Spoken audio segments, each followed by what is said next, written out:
అందరూ ఎలా ఉన్నారు? ఈరోజు అయితే కోడిగుడ్డు తోటకూర పులుసు పెట్టుకుంటున్నామండి. ఇదిగో ఉల్లిపాయలు అయితే బాగా వేసినాయండి. ఇవైతే మా చెట్లు తోటకూర కాయలండి, లేతగా ఉన్నాయి. ఇక్కడైతే తోటకూర కాయలు వేస్తున్నాండి. ఇవి బాగా మగ్గాలి. దీంట్లో అయితే అల్లం వెల్లుల్లి పేస్ట్ వేస్తానండి. ఇప్పుడు మూత పెట్టుకుందాం. ఇవైతే తోటకూరకాయలు పచ్చి తోటకూరకాయలండి.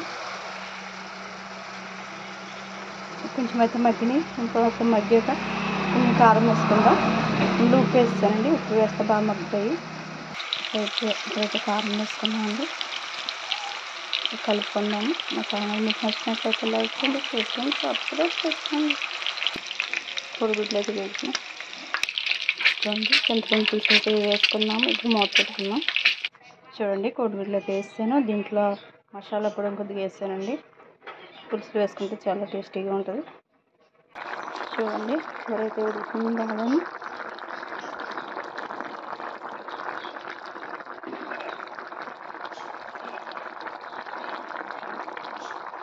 చూడండి, ఇప్పుడైతే మూత తీసి చూసుకుందాము కూర ఉడికిందో లేదో.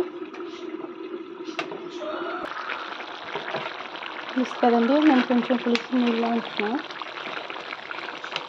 బాగా ఎదురు పడట్లేదండి.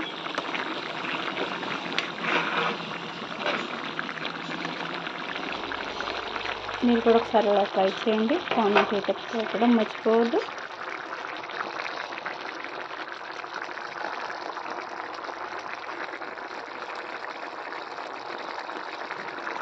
ఇక్కడైతే స్టవ్ ఆఫ్ చేసుకున్నాం.